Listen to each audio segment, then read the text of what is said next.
Let's go. I wake up to a... Aí que tá o erro. Essa que é a pergunta que... Porque assim, eu vejo todo mundo tentando mudar o mundo. Eu não sei se eu estou errado no que eu estou falando.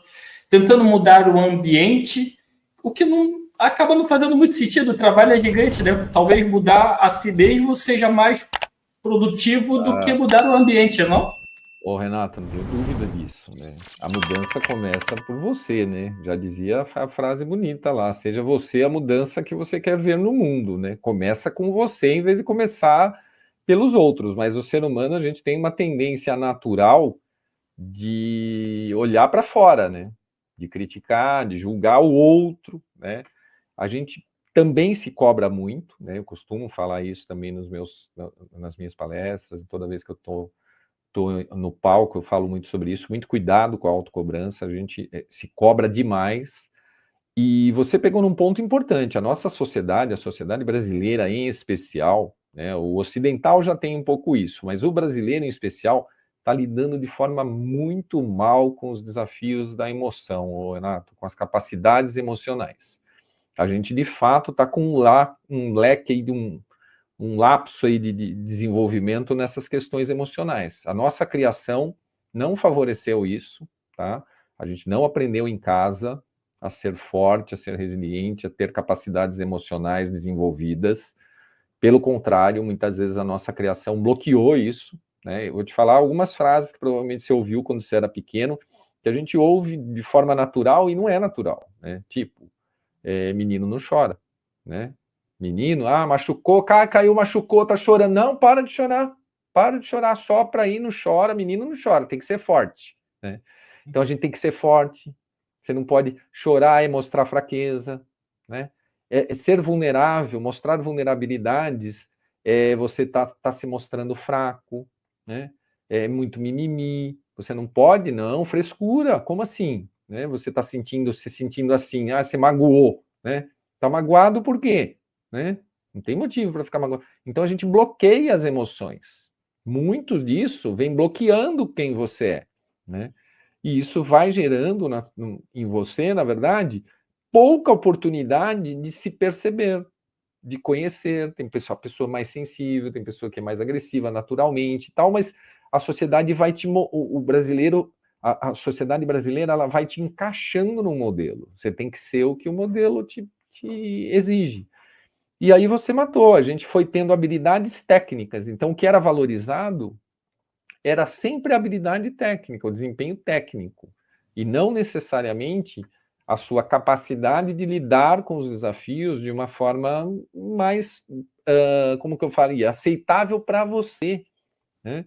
Que aceitasse as individualidades. Eu acho que muito da conversa hoje que a gente está tendo que ter nas empresas, na sociedade, para falar sobre diversidade, para falar sobre aceitação, para falar sobre respeito entre os diferentes, vem um pouco dessa dificuldade nossa de ter tido uma habilidade emocional bem desenvolvida, uma inteligência emocional bem desenvolvida, né? Então, é muito recente a prática do ensinamento de como desenvolver a inteligência emocional, né?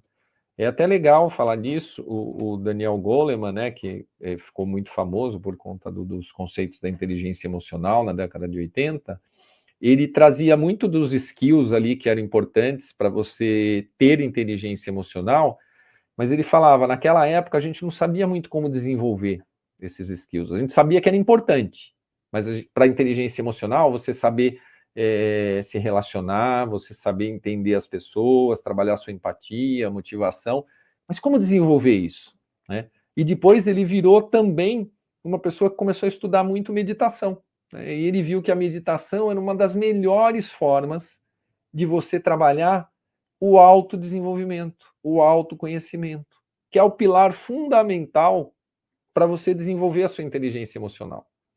Você só vai entender os outros, só vai entender as diferenças, só vai entender as habilidades presentes em cada ser humano se você entender a si mesmo primeiro.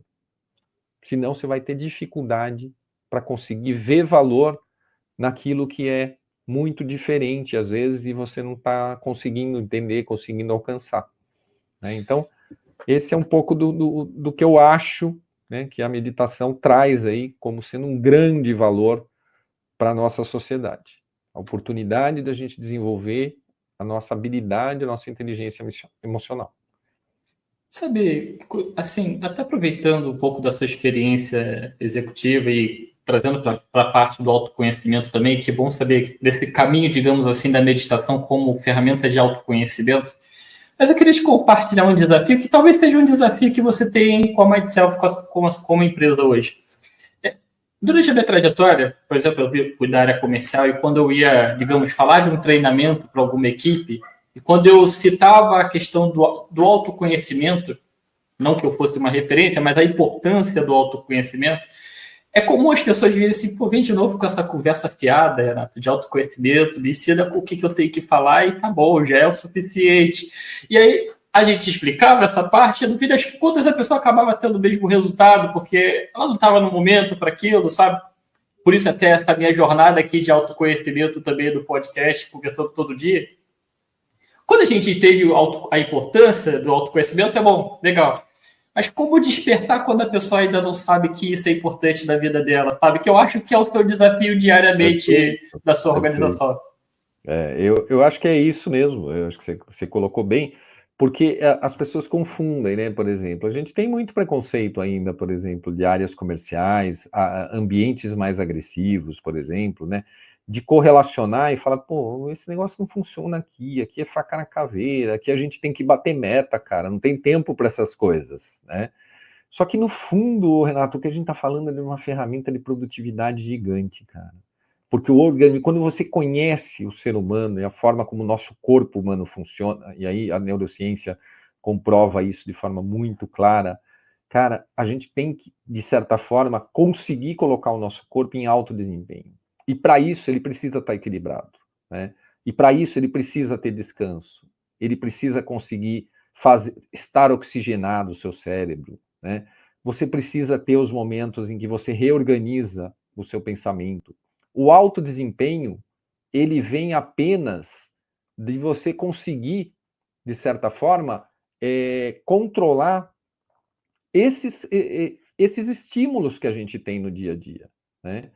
E você vai conseguir ser muito mais produtivo se você conseguir manter o seu organismo em equilíbrio. Então, a meditação vai te ajudar a dormir melhor, vai te ajudar a raciocinar melhor, a acionar melhor a sua memória. Quem não quer um vendedor que tenha atenção plena? Será que você vai ser um bom vendedor se você não estiver atento aos detalhes que acontecem no processo de negociação? Você não gostaria de ter uma habilidade maior para poder conseguir manter o seu foco de atenção, sua concentração, estar descansado, estar com alto grau de energia, né, para poder conseguir fazer uma boa venda? Então, o que a gente está falando aqui, as pessoas não conhecem, é de uma ferramenta de produtividade sensacional. É de afiar o machado que a gente está falando aqui.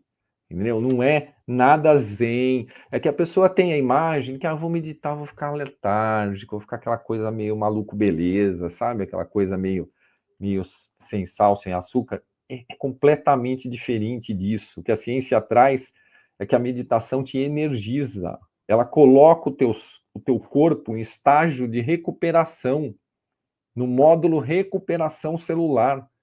Ela ajuda o seu cérebro a se oxigenar, a se renovar, produz novas conexões sinápticas, amplia a sua capacidade de tomada de decisão. É isso que a gente não sabe. E é por isso que a pessoa daí fala, não tenho tempo para isso, né? E a gente vive numa sociedade hoje, Renato, que o tempo é o bem mais valioso que a gente tem. A gente sabe que o tempo é o bem mais valioso que a gente tem e a gente nunca usou tão mal o nosso tempo. Olha que coisa louca, né? Eu costumo fazer um exercício com as pessoas quando eu vou começar minhas palestras, que é a gente ficar 1 minuto em silêncio, apenas acompanhando a nossa respiração. Renato, você não acredita a dificuldade que as pessoas têm para ficar 1 minuto sem fazer nada. É assustador. Você vê, tem pessoas que entram em pânico, cara. A pessoa não consegue. Ela tem uma dificuldade muito grande, porque a gente está vivendo de forma muito acelerada. A gente perdeu a relação com essa questão do tempo para você usar para você se recuperar. Parece que a gente tem que ser útil e produtivo durante 100% do tempo. Só que no fundo a gente não está sendo. Porque a gente está usando o tempo para besteira. A gente está se distraindo com coisas, né? Então, nesse mundo acelerado que a gente está, com muitos estímulos a todo momento, o que a gente tem visto é o quê? A sociedade adoecendo. Né? Então, a gente tem até um artigo muito legal que fala sobre isso, né? Se for estudar um pouquinho, né? O quanto a cultura da produtividade, a cultura do tempo útil, de você não perder tempo com nada, tem produzido a sociedade do cansaço, a sociedade da depressão, a sociedade da ansiedade. É muito maluco, né? Mas é a verdade. A gente olha os números e vê muita gente adoecendo. Saiu no Estadão a semana passada, manchete do Estadão, acho que foi na sexta-feira, se não me engano. O número de jovens até 25 anos internados com problemas de ansiedade aumentou mais de, se não me engano, 160% nos últimos 2 anos. É muita coisa.